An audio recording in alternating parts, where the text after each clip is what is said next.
It was the gamble that saved a billion-dollar empire and changed the face of action cinema forever. Before Daniel Craig stepped into the tuxedo, the James Bond franchise was on life support, drifting toward parody with invisible cars and over-the-top gadgets. Many fans actually protested the casting of a blonde Bond, claiming he was too gritty and not suave enough for the role.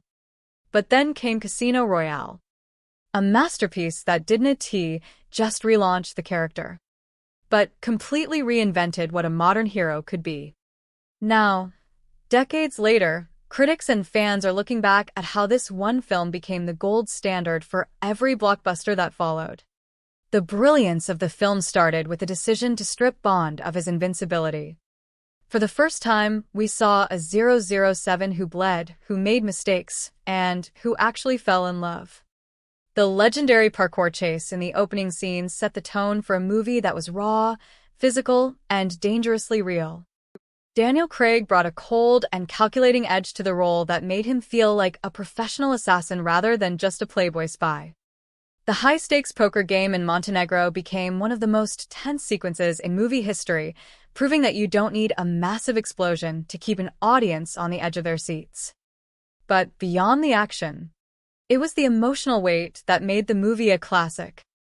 The relationship between Bond and Vesper Lynd gave the franchise a heart it had been missing for years.